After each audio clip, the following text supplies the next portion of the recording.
사람의 인생은 무엇을 바라보며 사느냐에 따라서 달려있다 해도 과언이 아닙니다. 지난 주일에도 말씀드렸지만 삶은 보는 전쟁이라고 했습니다. 신앙생활도 보는 전쟁입니다. 왜냐하면 사람들은 무엇을 바라보느냐에 따라 삶이 달라지기 때문이죠. 꿈을 가지고 꿈을 바라보고 살아가는 사람은 그 꿈을 이루기 위해 준비합니다. 살아갑니다. 하지만 죽음을 바라보며 죽음을 생각하며 살아가는 사람은 기회만 있으면 죽으려고 합니다. 또 부정적인 생각을 하며 살아가는 사람은, 안 좋은 것만 보며 살아가는 사람은 기회만 있으면 안 좋게 생각하고 안 좋게 얘기합니다. 2차 세계대전 당시에 한 젊은 병사와 결혼해서 캘리포니아 사막에서 살게 된 한 여인이 있었습니다. 남편을 따라가기는 했지만 사막의 황량함과 혼자 지내야 하는 지루함을 참다 못한 그녀는 마침내 친정 어머니에게 편지를 보냈습니다. 어머니, 저는 집으로 돌아가야 될 것 같아요. 이 메마른 사막이 너무나도 싫어요.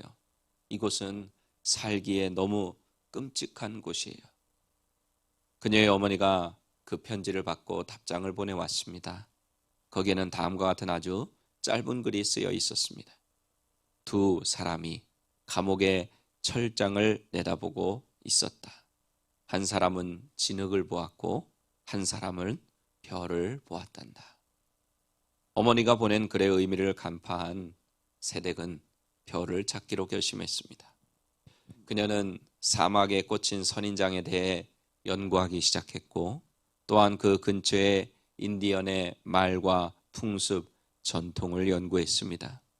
그 결과 남편의 군복무 기간이 끝날 쯤에 그녀는 사막에 대한 전문가가 되어서 좋은 책을 쓰기까지 했습니다. 이 여자가 사막의 황량함을 바라보았을 때는 지루함으로 인해 사막에 사는 것 자체가 너무나 힘이 들었습니다. 하지만 어머니의 말대로 그 바라봄의 시선을 옮겼을 때 그녀의 삶이 완전히 바뀌게 된 것입니다. 이렇게 무엇을 바라보느냐는 큰 차이를 만듭니다. 그래서 저는 오늘 본문 말씀에 의지해서 하나님께 시선을 고정하라 라는 제목으로 우리의 시선을 유혹하는 것들이 너무 많은 세상에 지금 살고 있잖아요. 그 세상 가운데 사는 우리에게 주시는 은혜를 나누고자 합니다.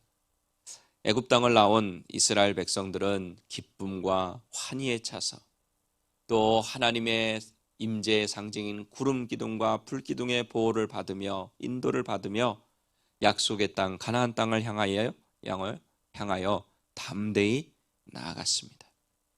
이스라엘 백성들이 애굽에서 나간 후에 바로의 마음이 다시 완악해졌어요.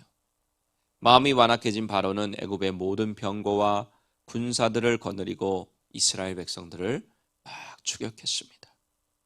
애굽의 군대는 마치 먹이를 사냥하는 맹수처럼 이스라엘 백성들이 있는 곳을 향해 쉼없이 달리고 또 달렸습니다.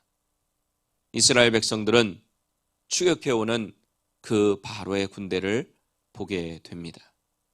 이스라엘 자손들이 바로의 군대를 바라보는 순간 정말로 피가 거꾸로 솟는 것 같았을 것입니다. 이제 진정한 자유를 얻고 새로운 삶을 살 수 있을 것이라고 생각했는데 애굽의 군대가 지금 자신들을 잡으려고 달려오는 그 모습을 보는 순간, 그 장면을 보는 순간 죽음에 대한 공포가 확 몰려왔기 때문입니다. 그 두려움이 너무나 커서 오늘 성경에 보니까 순간 여호와께 부르짖었지만 그 죽음의 공포는 가시지 않고 그것은 곧 모세를 향한 원망으로 바뀌게 됩니다. 오늘 본문 11절 12절에 보면 그들이 또 모세에게 이르되 애굽에 매장지가 없어서 당신이 우리를 이끌어내어 이 광야에서 죽게 하느냐? 어찌하여 당신이 우리를 애굽에서 이끌어내어 우리에게 이같이 하느냐? 우리가 애굽에서 당신에게 이른 말이 이것이 아니냐? 이르기를 우리를 내버려 두라. 우리가 애굽 사람을 섬길 것이라 하지 아니하더냐? 애굽 사람을 섬기는 것이 광야에서 죽는 것보다 낫겠노라. 이스라엘 백성들이 이렇게 모세를 향해서 원망했는데 사실은 이 원망은 누구를 위한 원망입니까? 하나님을 위한 원망이죠. 모세는 하나님이 시킨 대로 한 것밖에 없으니까. 그런데 지금 똑같은 상황을 맞은 그들의 지도자 모세의 행동은 어떻습니까? 그들의 백성들과는, 이스라엘 자손들과는 완전히 달랐습니다. 모세는 애굽 군대들이 병거를 타고 추격해 오는데도 조금도 두려워하거나 무서워하지 않았습니다. 오히려 담대하게 이렇게 백성들을 향하여 외쳤습니다. 오늘 본문 13절 14절입니다. 모세가 백성에게 이르되 너희는 두려워하지 말고 가만히 서서 여호와께서 오늘 너희를 위하여 행하시는 구원을 보라. 너희가 오늘 본 애굽 사람을 영원히 다시 보지 아니하리라. 여호와께서 너희를 위하여 싸우시리니 너희는 가만히 있을지니라. 아멘. 지금도 하나님은 세상에서 두려워 떨고 있는 우리를 향해서 세상이 우리를 힘들게 하고 우리에게 찾아오는 문제와 고난과 시련과 역경으로 인해서 걱정하고 염려하고 근심하는 우리를 향해서 모세가 한 이 말씀을 지금도 우리에게 들려주십니다. 두려워하지 말라. 가만히 서서 오늘 너희를 위하여 행하시는 하나님의 구원을 보라. 보라. 뭐를 보라? 하나님의 구원을 보라. 왜 이런 차이가 나는 걸까요? 이스라엘 백성들은 두려워 떨고 지도자인 모세는 두려워하지 않고 이렇게 담대하게 믿음으로 선포할 수 있었던 것, 그것은 바로 시선의 차이였습니다.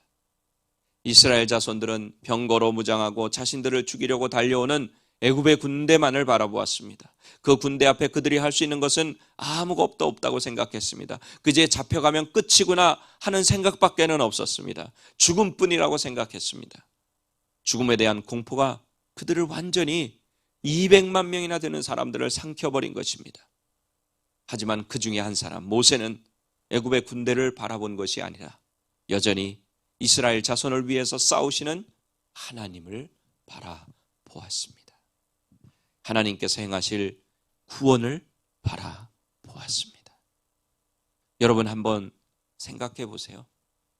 우리가 살펴봤지만 하나님이 애굽 땅에 어떤 일을 행하셨습니까? 10가지 재앙을 내리셨어요. 도저히 상상할 수 없는 능력으로 그 10가지 재앙을 내리시고 애굽 땅에서 결국 이스라엘 자손들을 이끌어내셨습니다. 우리가 어제 새벽에 살펴본 대로 하나님은 이들 앞서 행하시고 눈에 보이는 구름 기둥으로 불 기둥으로 인도하시고 보호하여 주셨어요. 애굽 군대가 쫓아오는 이 시점에도 여전히 이스라엘 백성들 앞에는 구름 기둥이 있었고 불 기둥이 있었습니다. 눈에 볼 수 있었다는 거예요. 고개만 들면 보였다는 거예요. 아니 그냥 보였어요. 그럼에도 불구하고 이스라엘 자손들은 어떻게 합니까? 그 하나님을 앞에 놓고 뒤를 돌아보며 자신들을 쫓아오는 애굽의 군대를 보고 두려워 떨고 원망하고 불평하고 부정적인 생각과 말을 했습니다.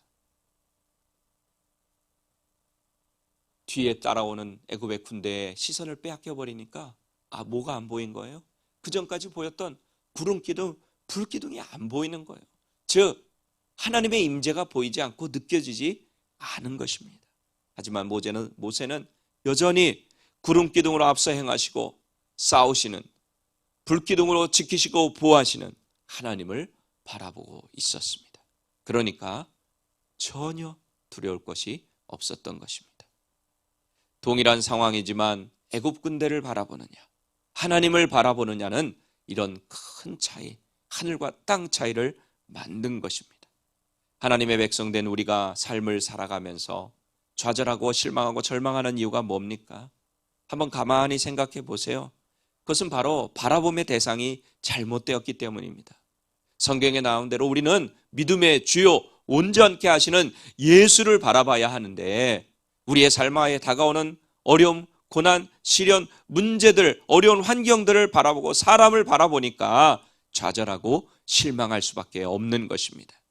우리 사랑하는 오린교회 가족 여러분, 여러분의 삶 가운데서 환경이 크게 보이고 사람이 크게 보이고 문제가 크게 보이십니까? 시선을 바꾸시기를 바랍니다. 바라봄의 시선을 바꾸시기를 바랍니다. 이런 것들이 크게 보이면 하나님이 점점 작게 보입니다. 결국에는 하나님이 보이지 않습니다. 하지만 하나님이 여러분의 눈에 크게 보이면 어떤 환경도 사람의 문제도 작게 보일 수밖에 없습니다. 여러분의 마음속에 두려움과 염려와 걱정으로 가득 차 있다면 빨리 시선을 두려움과 염려와 걱정을 가져다 주는 것에서 하나님께로 옮기십시오. 하나님을 바라보지 않는 한 그 모든 것들은 여러분의 인생을 더 힘들게 할 뿐입니다. 하지만 능력의 하나님을 바라보고 그것을 하나님께 맡길 때 하나님께서 앞서 행하시고 우리를 위해 싸워주실 줄 믿습니다.